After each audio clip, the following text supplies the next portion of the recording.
Hello and welcome to our WIFR Fastcast. Our top story this afternoon, a shots fired call in Belvidere leads to the arrest of two men. After one Saturday morning, police say they got a shots fired complaint in the 2500 block of Fairfield Trail.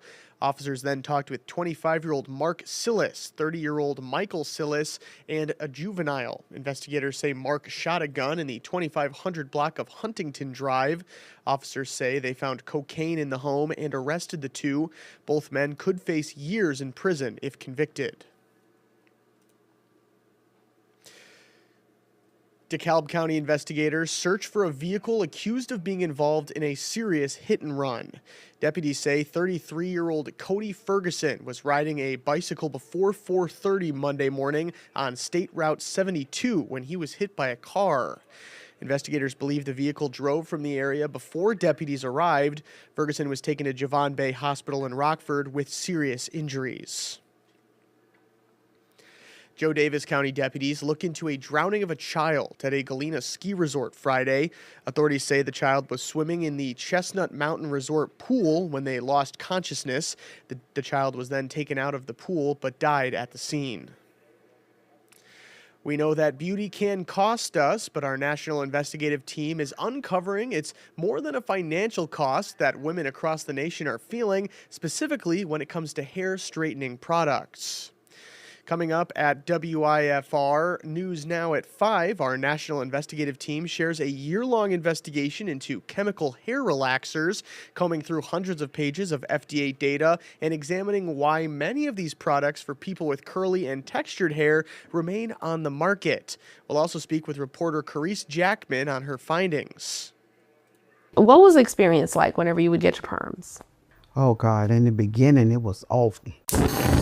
My scalp would burn and had little miniature sores. I thought that was just part of the process.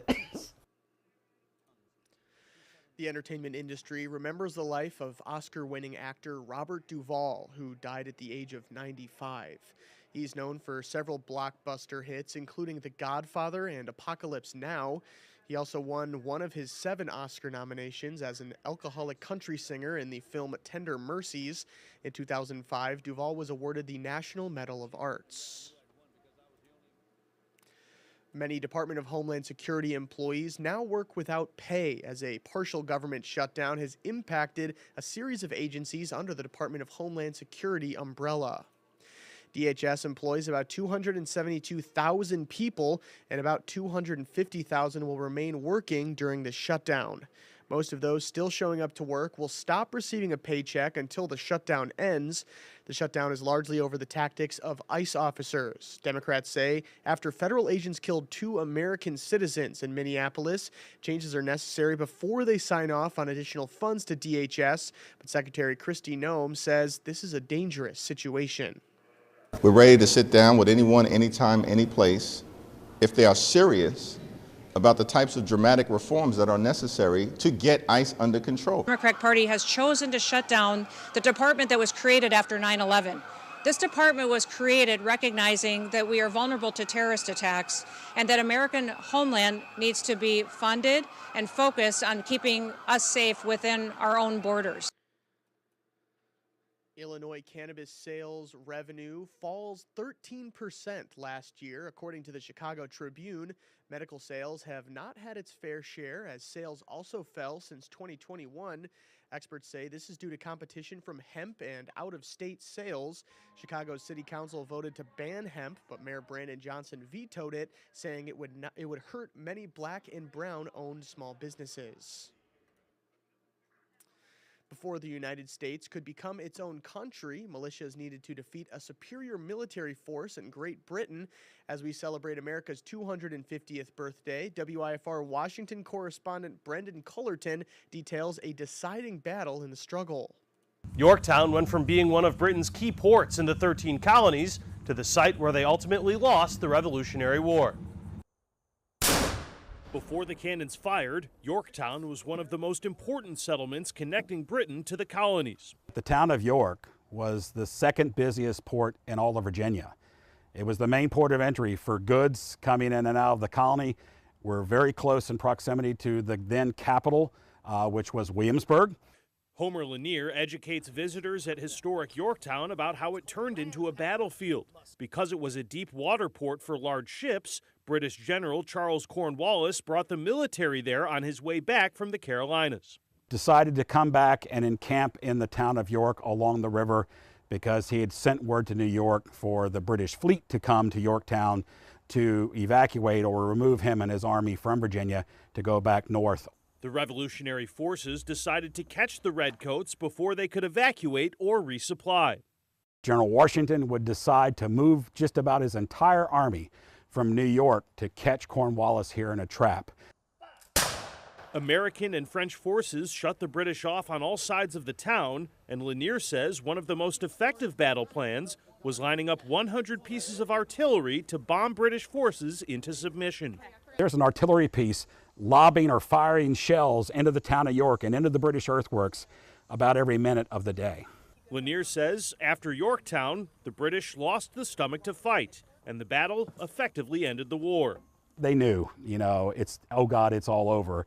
They could not believe that this rebel force had defeated the greatest army on the face of the planet. In Yorktown, I'm Brendan Cullerton. Kinnikinnick School in Roscoe names Allison Watt the holder of a new position called Student Support Interventionist. She works one-on-one with students who are struggling academically and emotionally. The end result, amazing success stories. WIFR's Alyssa Kelly speaks to Allison on what this job means to her.